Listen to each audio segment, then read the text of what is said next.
Welcome to the Dystonia UK and the Brain Charity, a reach out, reach all, understanding personal independent payment webinar. I would now like to introduce you. It is my great pleasure and honour to introduce Janet Ireland from the Brain Charity, who is the Information and Advice Officer. I am going to stop talking in a moment, but just to say, Janet, welcome, and thank you on behalf of everyone at Dystonia UK for partnering with us to deliver this much needed webinar. Oh, thank you very much indeed for inviting us, and it's a delight today to be able to partner with you at Dystonia UK. We have a long association of working with and supporting the Dystonia UK and people with dystonia. So it's a pleasure to be here this evening, and I look forward to speaking to a lot of you later on as well. So who are we? Who are the Brain Charity? Where am I from? Why have they invited me? So we are a national charity, and our headquarters are in Liverpool, but we speak to people from all around the country, and we are a national organisation. And we provide practical help, emotional support and social activities to anyone with a neurological condition and to their family, friends and carers. We also support health and social care professionals as well, to help them to greater understand the lived experiences of people living with a neurological condition, so they can also support people in a better way. It's a really important thing to say that we are independent. We are an independent charity. We're not the NHS, we're not the DWP, we're not any authority figure. And that is really nice for you to know, and for people who are coming in touch with us to know. And we are here for you as a person, as an individual. I've got no other axe to grind, no other agenda. And I think it is really nice because people do lose, you go from pillar to post, you're here, there and everywhere, and often you can find you lose trust in the system. You lose trust in people, and so we hope that you gain trust and understanding coming to ourselves. We're here to help you with all those questions and issues that come with living with a neurological condition, including information about your condition, helping people to find out about different support groups, different organisations and different help, including people like the Dystonia UK. We can help you with your help understanding care issues, navigating the mysteries of the NHS and the vagaries of that, and also things like unemployment issues, unemployment, or maybe work isn't going to be an option, but what am I going to do? How am I going to live? How am I going to cope? All those things and worries. And underpinning a lot of that are the financial worries and financial things that come with living with a neurological condition. And one of that comes into that underpinning is welfare benefits support. So we provide that welfare benefits support and advice. We do also have support groups that meet, and at this point I'd just like to say it's lovely to see Margie from the Liverpool group here, who meets in the Brain Charity once a month when we're actually able to meet physically in the charity, and it's lovely to see her, and I've often spoken to members there in the Liverpool group, so that's lovely. But really, it is just to emphasise that we are national, and I'm speaking to people all over the country. Today I've been speaking to somebody down in Bristol, got somebody I'm supporting in Truro, the next minute I'll be up in Scotland. So I can be, anywhere, and that's the nice thing about, unfortunately, one of the circumstances that we found ourselves in. The little positive thing that's come out is that reach that we're able to have. There are no physical barriers to being able to speak to people now and get in touch with people, and things like Zoom, different calls. It's been really nice to meet lots and lots of people all over the country. So our information team, of which I am one of the information team, and we're often the first person you speak to when we do ring up and call to us. And our information team, we can help you to understand the welfare benefits situation. We can help you to understand how it applies to your individual situation. And we can help you to apply for benefits. And we are there for you right from the beginning, from that first inquiry, and we can take you all the way through the journey of through the benefits maze. And this evening, we're going to focus on the personal independence payment, also known as PIP. and hopefully I'm going to follow through that journey of the PIP process. I'm going to hopefully focus on the facts about the process, guide you through preparation and completion of the form, explain the outcome of the decision and any resulting action needed from that outcome, and aim to give you more confidence about the process and show you where to turn to for help and support. But just a little recap about PIP. PIP, Personal Independence Payment, is for people aged from 16 years up to state pension age.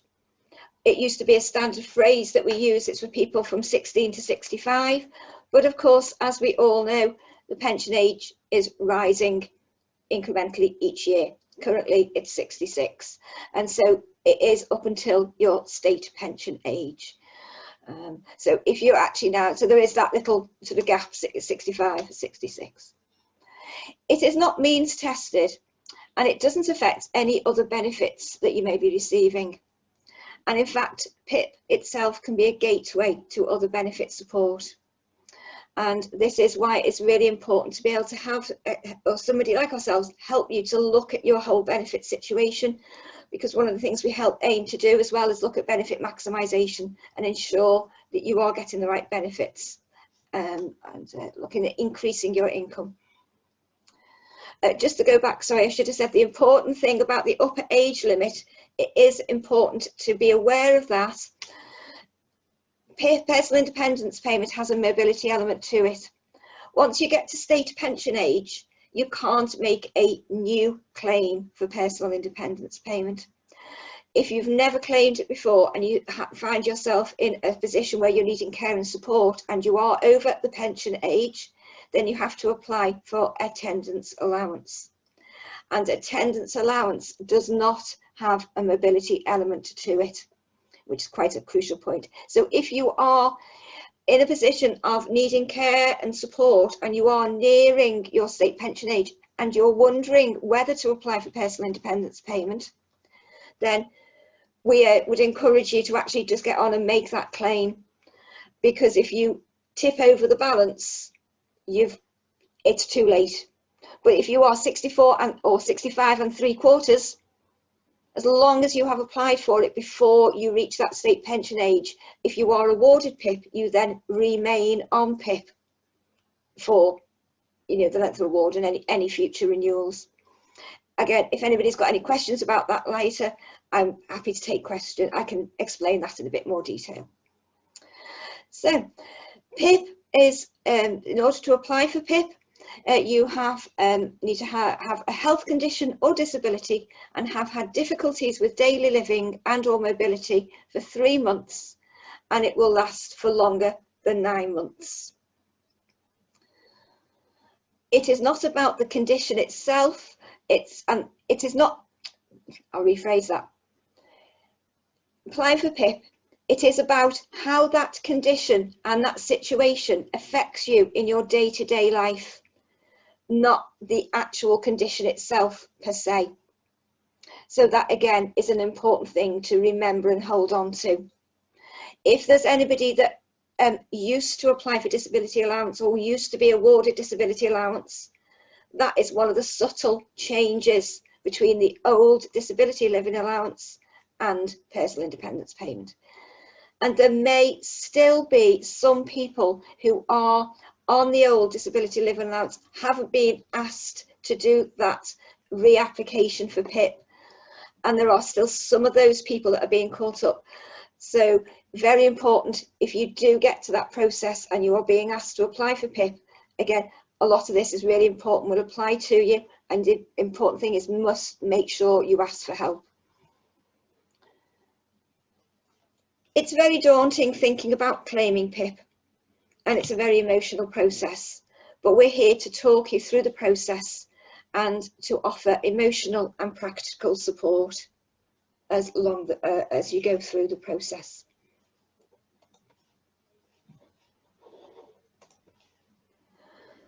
So you might be thinking, my neighbour down the road told me about this personal independence payment.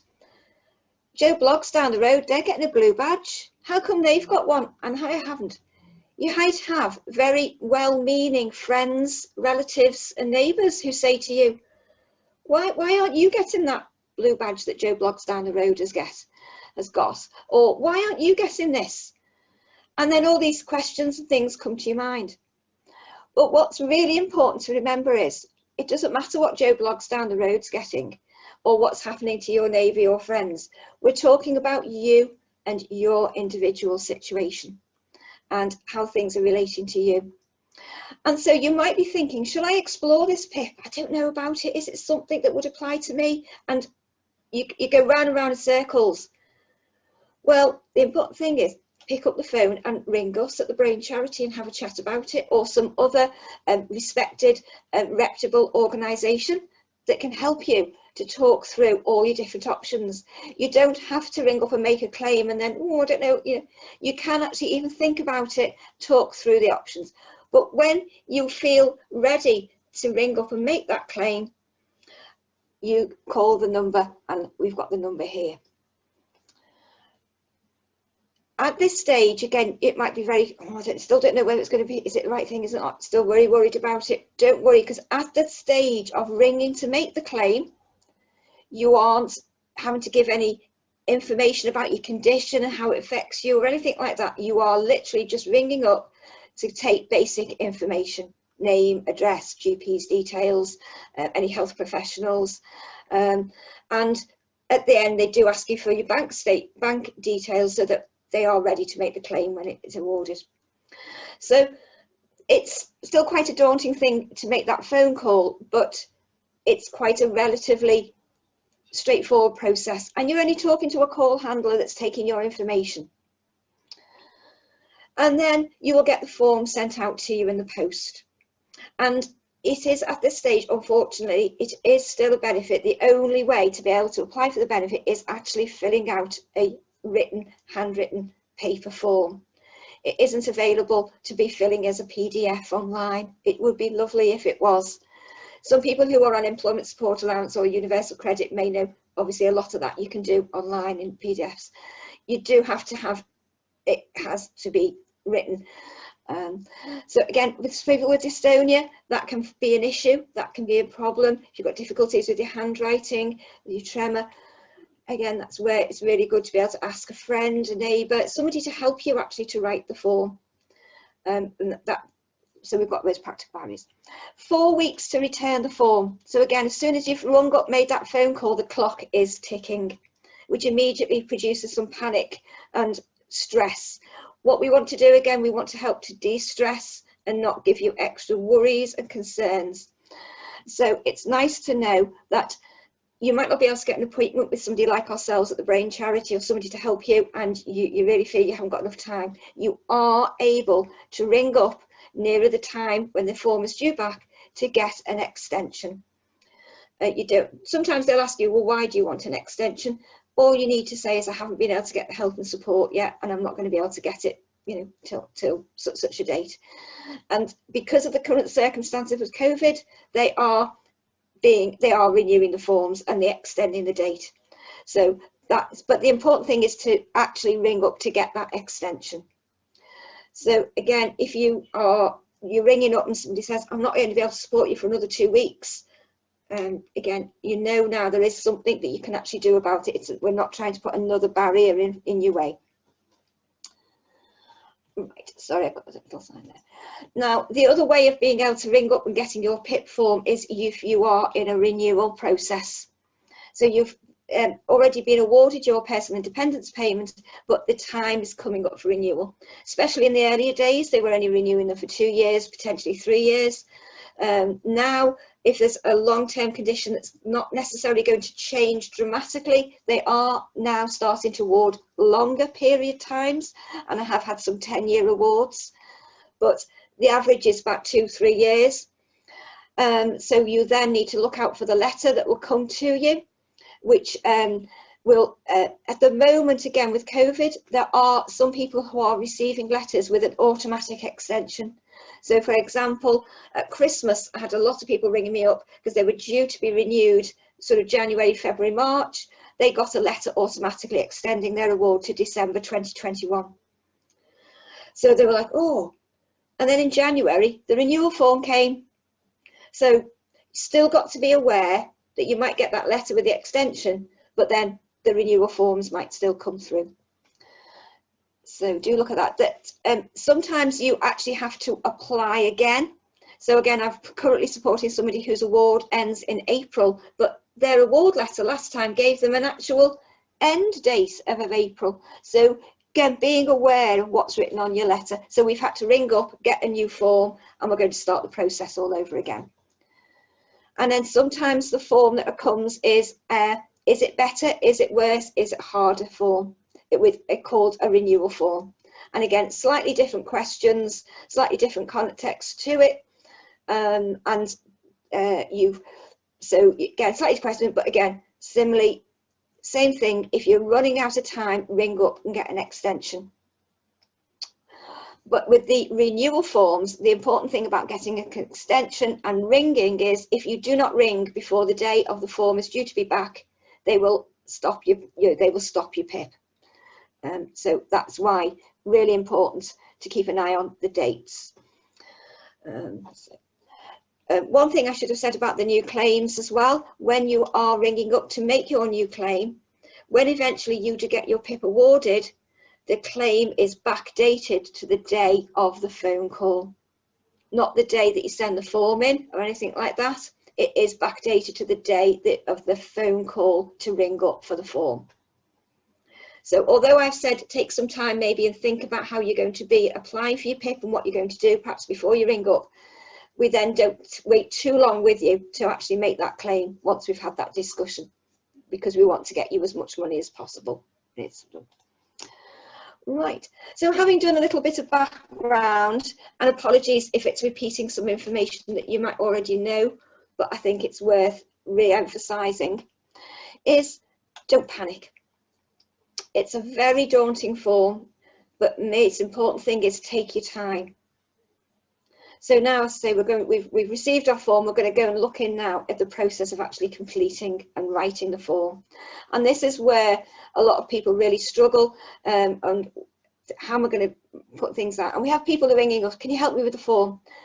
And sometimes it's not the actual, sometimes people find, yes, I can actually write the form myself, but what I need help and support with is, what am I actually going to put down on paper? How am I going to describe my situation? How am I going to answer these questions? And again, we provide all that help and support and talking through with you. We actually recommend that you would photocopy the blank form that you get. Don't actually write on the actual form itself until you're very happy with the final version. So it's a bit like writing an essay in school. You need to start getting pen to paper, but actually scribble whatever you like, whatever you think down first. Just get your thoughts down on each individual section. Start getting something down, then you can go back and then you can review and look at each time. But don't actually write on the actual form until we're really happy with the final version. If you can't photocopy the blank form, scrap paper. If you've got anything lying around, anything you can just write on, just make notes, a little notebook, you know, anything at all to write on and just make those notes. Also, of course, contact a support agency like ourselves for help and advice. But I do realise it's not always as easy for people, depending where you live, to feel that you can get that expert's help and support. And that is where somebody like ourselves who has got that national reach, we're able to complete the forms by telephone. We're able to, I do a lot by word. I'm in communication with people. We fill a Word document in and we'll go backwards and forwards between each other. So, and it is very difficult to complete the form by yourself. It's a very personal, emotional experience, and it's very hard to talk about your individual circumstances. And that is where I think, again, the Brain Charity, we provide that emotional support as well as that actual physical support of writing on the form. We will provide that emotional support with you as we support you through the process. Lots of people have negative experiences of the process, and I'm sure some of those are going to come through later, possibly in the questions. people have read a lot of negative stories and in the press, and we're made almost to feel guilty for applying for the PIP. But it isn't. We're wanting people to apply for PIP. And remember, we're talking about you and your situation, how it relates to you individually, not how it's applied to somebody else and somebody else's experiences. We're going to focus on you. And that's, I think, is important to do when you're coming to approach this form. Try to block out all those things that you hear, maybe on forums or talking to other people. A lot of that negativity can come in, so try and block that out and let's focus purely on you and your situation. So really important, start to gather your evidence and get all your healthcare professional details, get any medical letters and evidence, get your GP printout. Now, a lot of people don't realise and know about these GP printouts. They're free under the Freedom of Information, available from your surgery, and it's like literally like a list. Went in today from a flu jab, or rang up and did this, like an annotated list. And it's the DWP like these printouts. It's quite useful for them. It lists your conditions, it lists your medication, you know, went in from your blood pressure. But if you're suffering from maybe from depression, anxiety, it'll be recorded on there. Saw GP, discussed, you know, anxiety, discuss this. So they are quite useful. A lot of GPs we're finding a lot of GPs won't provide letters now. They won't provide supporting evidence. You may have a supportive GP who is happy to write you a letter about your situation, and don't forget, it's about how your condition affects you day by day, the practical things that you're having difficulty with. But we're also finding that, particularly at the moment with COVID, very difficult to get hold of your GP, and quite a lot of GPs will say, no, I'm not going to do it. Wait for the DWP to write to them. But the DWP don't always write to your to your GP. And take one question at a time. Make sure, look at each question almost like a little mini essay in itself. And don't try and tackle the form all at once or one sitting. Take your time with it. So we're just going to pause a little minute and think about the form again, how we're going to look at the descriptors. It's really important to focus on what you cannot do, not what you can do. In actual fact, the form is almost implying and asking you to say, how do you do these things? How do you cook? How do you manage in the bathroom? What do you do? It asks you to tell you about the difficulties you have, the help maybe you have, even if you don't get it. But you almost feel like you've got to be saying, oh, yeah, how do I do this? We are going to describe how we do things, but we're looking at our worst day and we're looking at the difficulties that we're having.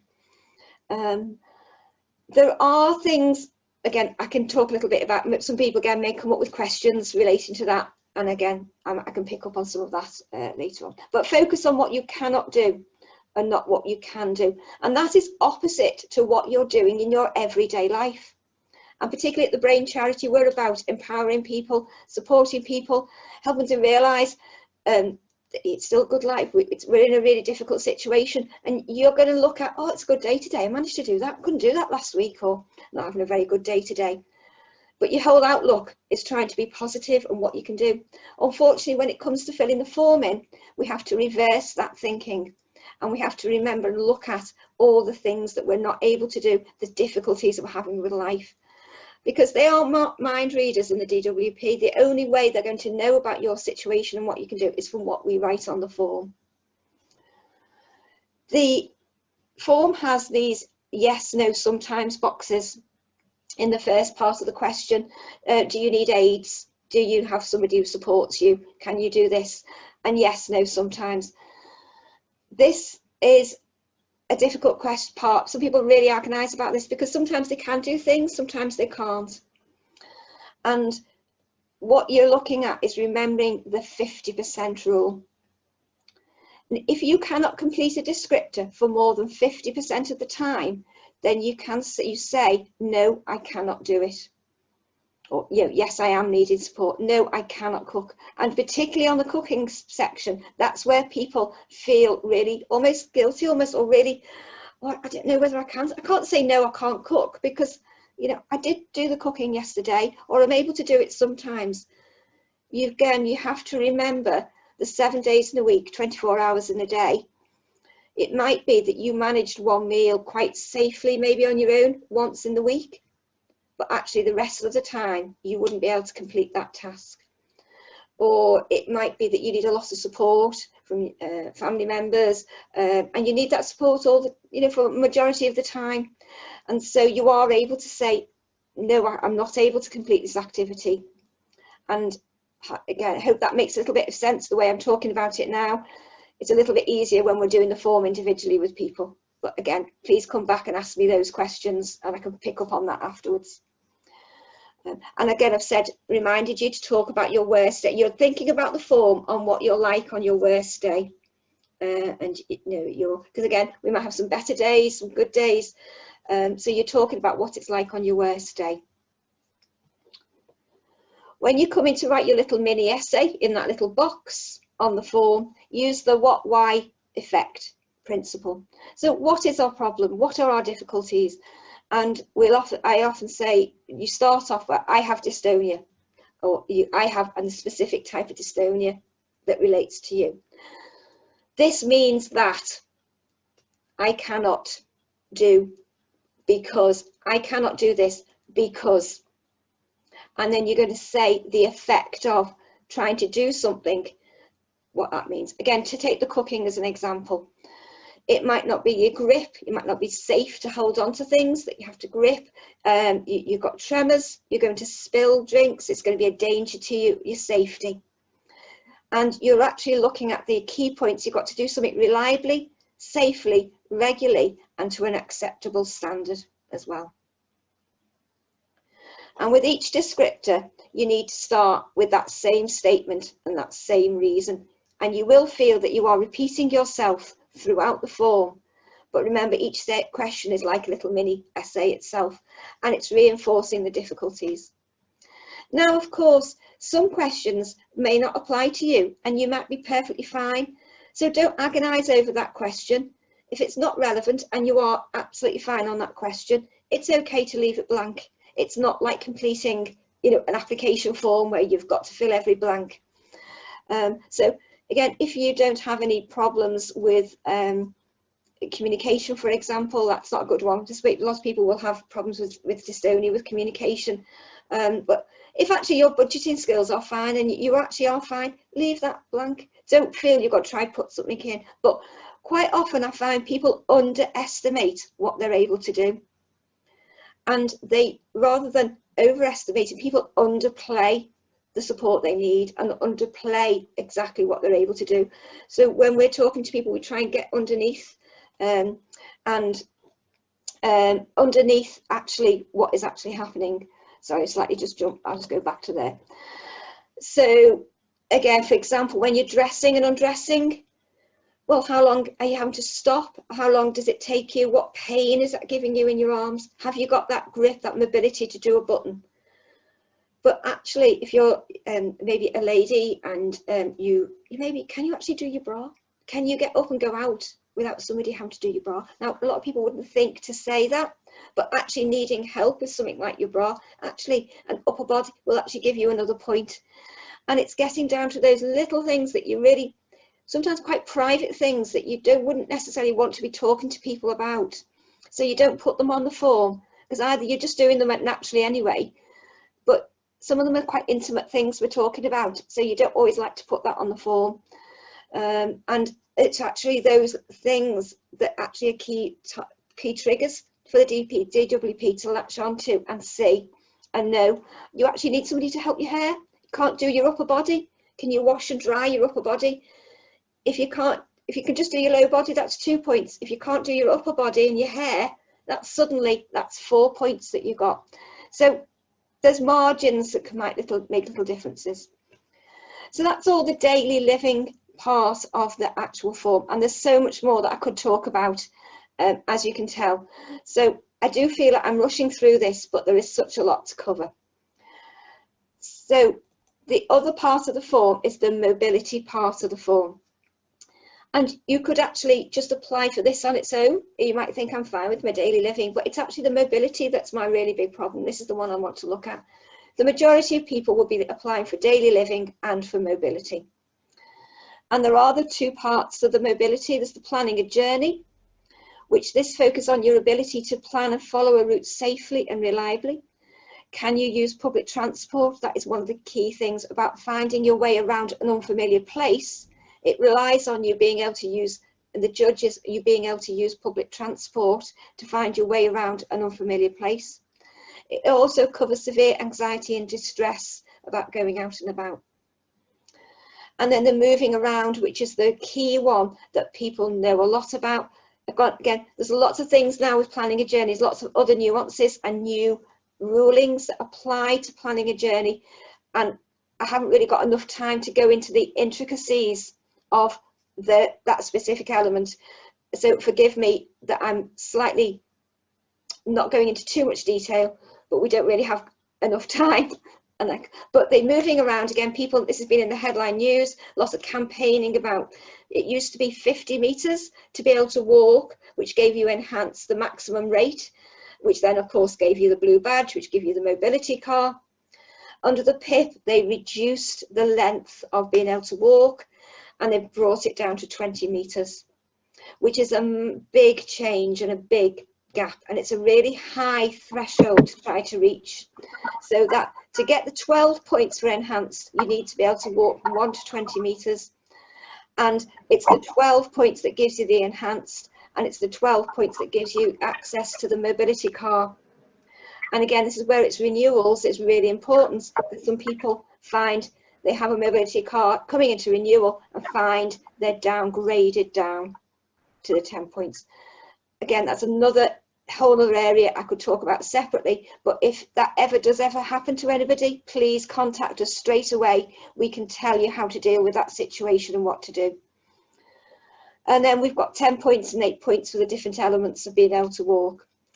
4 points for any 50 to 200 metres. And 4 points doesn't give you, need 8 points to be awarded mobility. Now this could be 8 points on planning a journey, 8 points on moving around. You can get a combination of points with both elements as well. So you could get 8 points between the two, which would give you the 8 points. So again, there's lots of different nuances within there. But when you come in to look at refilling in this form, particularly with the moving around, you've got to think about how you're going to get there, how you're walking, the pain, any pain. Do you have to stop? Do you use any aids to walk with? Your balance, and how often you're able to do something. And the key points are safely, repeatedly, in a reasonable time without severe discomfort. That is what they're looking at. And if you cannot do things safely, repeatedly, reasonable time without severe discomfort, you are then, it might be that you're into the 20 to 50 metres, you may be into the 1 to 20. So again, you do need some expert support and help with that. So again, apologies that I've gone quite quickly over that. It's quite an in-depth subject. And again, I'm sure there's going to be questions that come up arising about that. I'm keeping my eye on the clock. Right. So we've now filled our form in, we've talked it over, we've got some help and advice maybe from ourselves. Again, if you're with us, we might be emailing you backwards and forwards, and we can amend the questions, we can amend things so we're all happy with what we've come up with. And we're ready to either copy then onto the real form, you're ready to copy it all out. I have also typed things out and I've print sticked them onto the form, stapling them together as well, and sent it off that way, and there's been no complaints.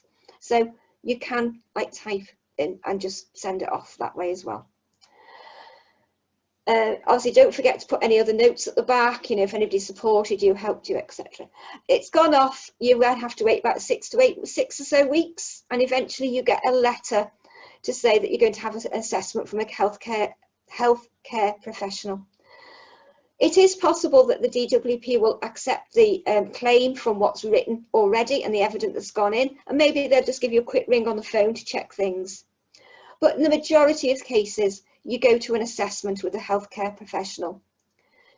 At the moment, due to COVID, these assessments are taking place over the telephone. There's no face-to-face assessments. And that obviously brings its own challenges and difficulties with it. They send out the letter to you with the appointment date, and you don't feel that you have to literally accept that first date. You are allowed one change. If it's not convenient for you or you can't get that support, you're allowed to ring up and make one change to that appointment. So when you are going to do that, make sure that you are going to be able to accept that next one. When you are having that assessment over the telephone, again, we will talk it through the process with you, what to expect, how it's going to happen, and you're in a conference call with the DWP. They arrange all that, and ensure that you have somebody with you on that telephone call. Or if in the future we go to a face-to-face, make sure you're always with somebody. And it doesn't have to be a professional, it doesn't have to be any authority figure, any magic. That doesn't produce any extra, you know, unless you're in a situation where you do need an advocate with you. But make sure you've got a friend, partner, carer. Make sure if there is that case that you cannot have somebody in the house with you. I've had, again, a few instances through lockdown where that's happened. You make sure that you are called into a three-way telephone conversation. So you can be, the other person can be on the other end of the phone. And I was in one of those today with a client that was supporting a very vulnerable client that I was, so I was on the call, the client and his wife were on the call, and the healthcare professional, and we were in a three-way call. And in the assessment, again, we will talk through that whole process with you, but basically try to take your time, don't feel rushed. You can ask for them to repeat questions, have your form with you. But at the end of the day, there's sometimes I've got a word there, and just think, right, just try and take your time, don't feel rushed. But no matter with the best one in the world, we can do lots of talk, lots of mentoring, lots of support. Sometimes the outcome can be, and it's nothing you've done or said or not. It's a difficult process. Then you have to wait 6 to 8 weeks, and you get your letter with your decision. Hopefully, we're going to have some good news, and we've been awarded PIP, and that's really marvellous. Oh my golly, that's fantastic. We've either got our 8 points daily living or even our 12 or 12, and similarly with mobility. Fantastic. However, you might think, actually, I've got 9 points, I've got 11 points. I've had people awarded 11 points for daily living, to 1 point off enhanced. So you can again ring us up and discuss it, and we can look at challenging that decision. Even if you've been awarded it, you can still challenge your decision. Sadly, a lot of the time, people are getting awarded 0 points, or they're getting not enough points to reach the 8-point threshold. And then what we're going to do here, we obviously have to give you advice that if you do appeal, they can look at the whole decision. If you have been awarded it and you have got the risk, they could take it away. But in a lot of the cases, there's a very strong case for needing that looking at to get into enhanced. So please don't feel like giving up at this point when you get the letter. You can take it very personally. It looks a very personal thing and almost a personal attack on yourself. Again, we help to try and depersonalize that for you, take it away from you, and help you to analyze. Actually, a lot of these things are cut and paste answers. They're not always about you. Literally, a lot of them are cut and paste sentences. And you can appeal at this stage. And as I said, even if you've been awarded it, we can disagree with the level. Again, another daunting process, but you almost have nothing to lose by ringing up. Well, again, we do put that proviso in, and we will talk through the whole, but generally speaking, ringing up to get a mandatory reconsideration, you have to do this first before you can do anything else. And I've got a little crib sheet here that we give to people, because again, we can't make all the telephone calls now because we're not in person, face to face. So you're in Truro, ringing me, I need help with my PIP. I can guide you through the process. I email you a crib sheet so that when you ring up, all you have to do is literally say exactly what is here, printed here. You want the mandatory reconsideration, look at the whole award, and the important thing is number 4, ask for the assessor's report to be sent to you. People don't get told about that, and the DWP don't offer to send it to you. And you can't write your reasons why without having that report. And at this stage, don't discuss anything else over the phone. We have examples of letters that we can help you to write as to why you're appealing.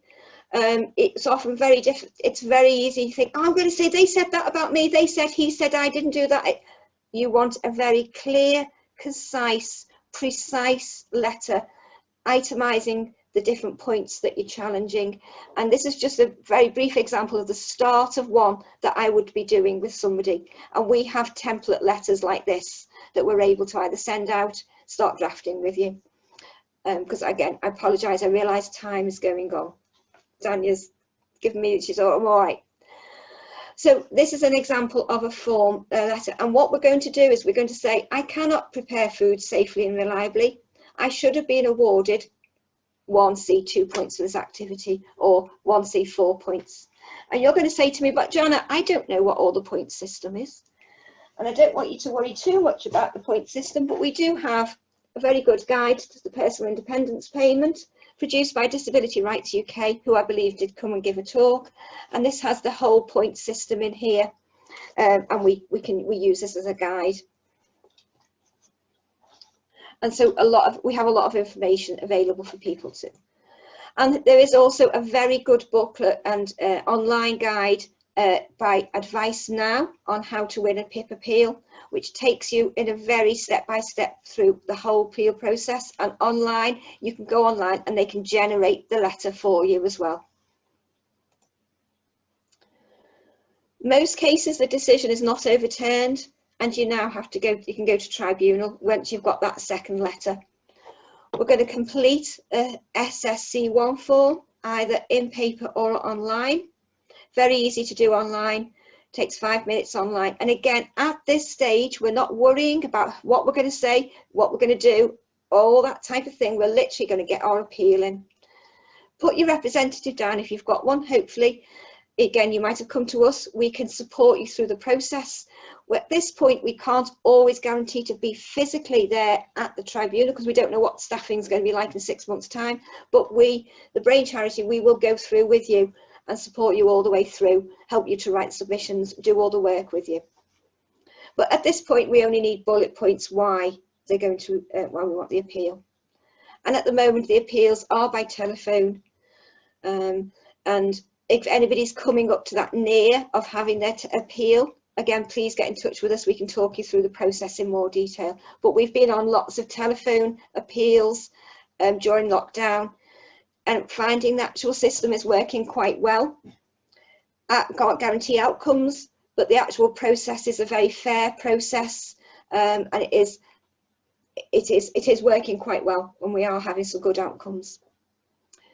And it is a chance for you to tell the panel in person about yourself, your situation, your claim, and you are the best evidence.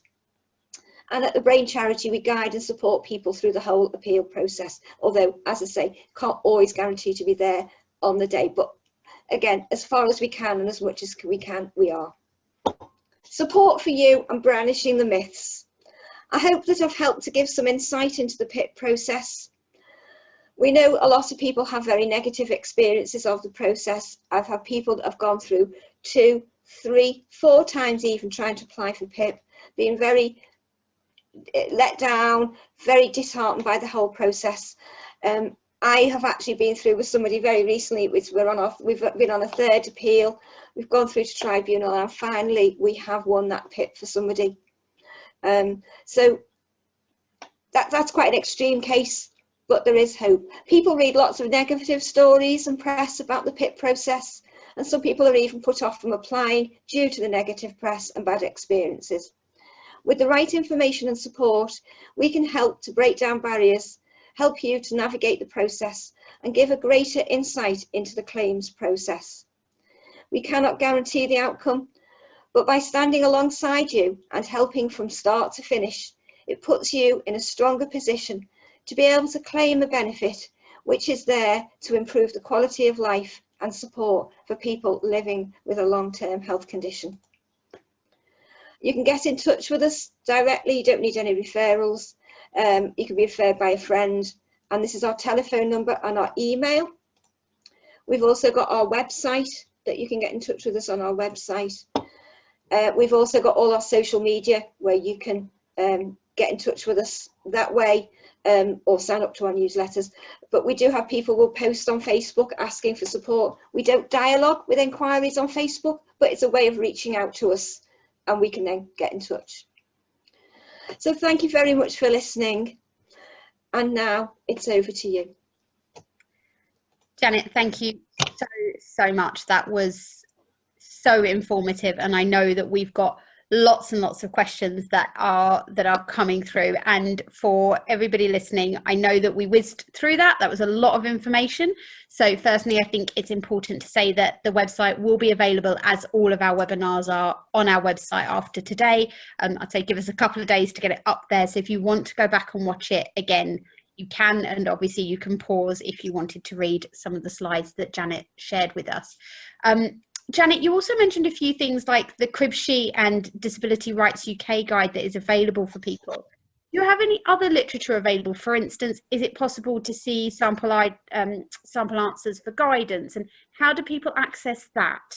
Right, getting sample answers is a little bit difficult because obviously they're very individual things, but we've got sort of overall guides that we're able to email out to people.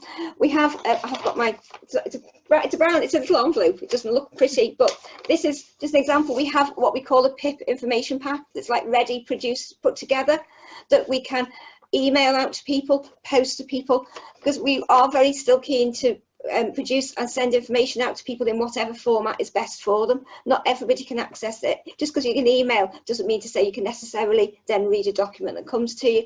But so whatever way is the best way to get to you. But we have got the Disability Rights Guide already, which again, I say we email the links. The CAB do a very good guide as well. So we've got the guide. We've actually even produced that. It's 100 pages. There's 100 sections on the website. We've distilled it, and we've managed to produce that out. So we actually can get a lot of that. We have some information already on our website as well, and we will highlight and make available. What we're here as well is we're here to help highlight and help people to access correct and accurate information. So some of the examples of how we do the letter, that is in the Advice Now guide. And so you can actually, it helps you to formulate that question. It has this, so that's how I've produced my template letter. It's from there. Lovely, brilliant. So there's that, and as we've said, people will have access to all of this via our website as well, and we'll link to your website. So a couple of the questions, we hear a lot that when you get assessed, the assessor is not always a specialist. They don't know about dystonia. The court judges, when we go for that appeal process, don't know about dystonia. And we're working as an organisation to get that more known in the medical world. So, for example, our Director of Operations and Development attended a raising awareness event with the DWP recently, and IAS, which is the Independent Assessment Services, and was raising concerns about the experiences of people living with dystonia trying to claim PIP. And we're now trying to get dystonia listed on their condition insider report. But is there anything individuals can do to help raise that awareness, and what can people do in their application to help the assessor understand dystonia condition? I think it is really important to focus on the individual different aspects of living with that, how it affects you, and really describe, because that's why, as I said at the beginning, it isn't so much that, and this is the counter argument the DWP uses, it isn't the condition per se that's giving it, but it's that understanding of knowing how a condition is affected, and that's really good where we're able to raise awareness, and it's more at national level, being able to raise that awareness to come down through training.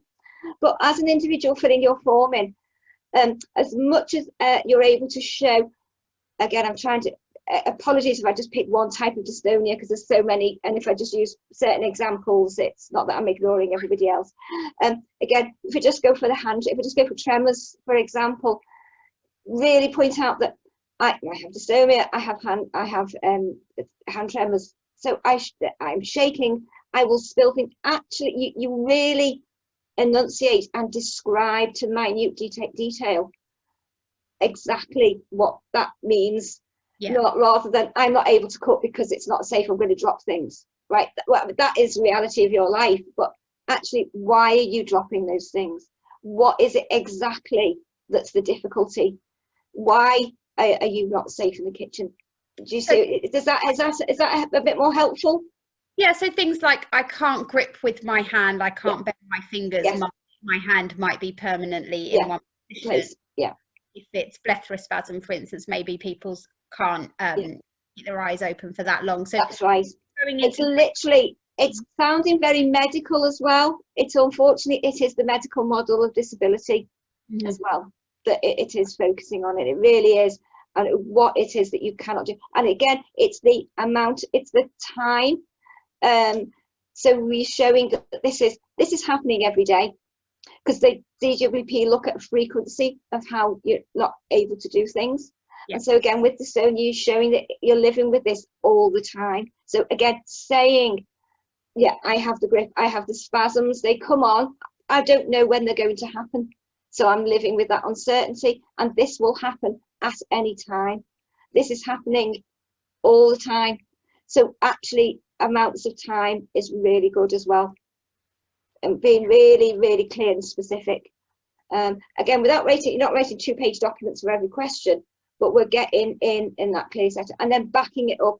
We know everybody's always putting the good medical evidence in, and we know the DWP just ignore all would often not fully look at the medical evidence that people are putting in, and it's often when we're having to ask them to look at it again that they're re-examining then that medical evidence.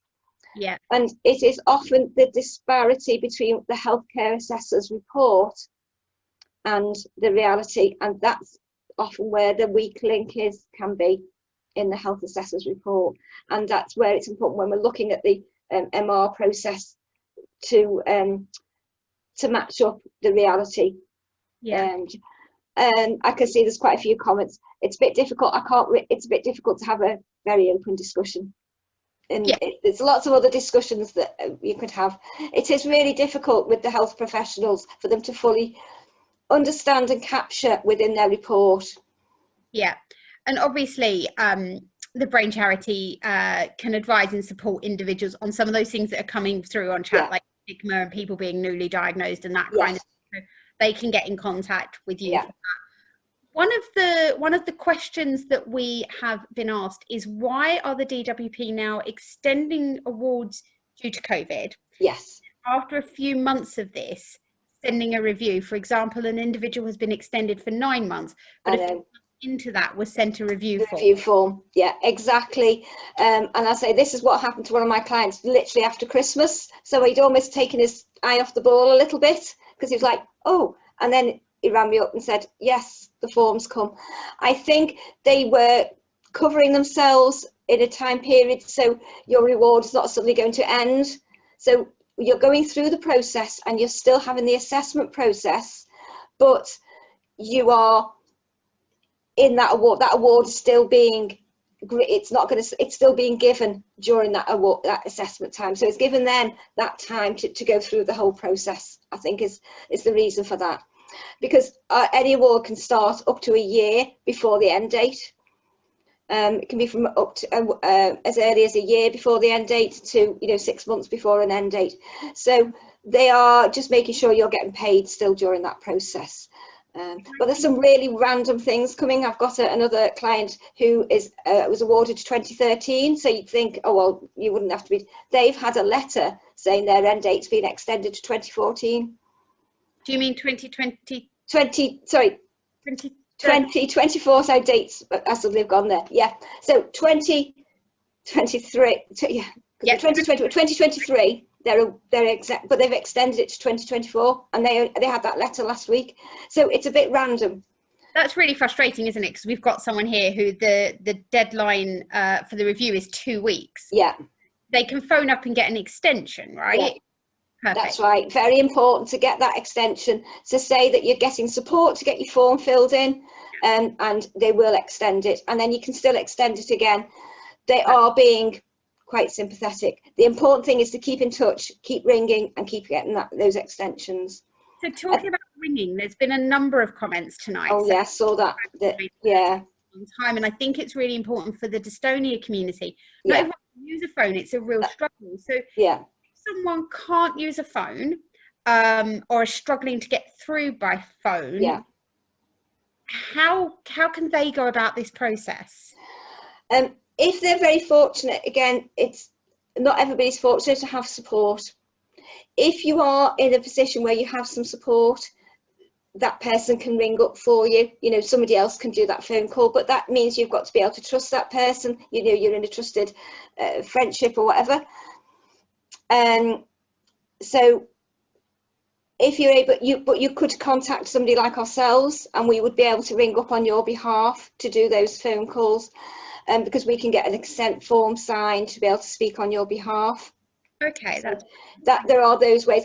If you do have somebody that is with you, is supporting, you can get somebody appointed as your appointee, because I didn't touch on appointeeship, and that is something that you are able to do.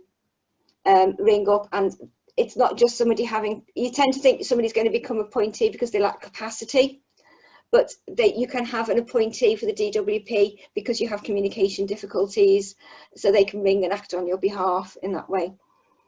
Okay, brilliant, thank you. And are there better times to call? Is lunchtime a terrible time to call? And the DWP?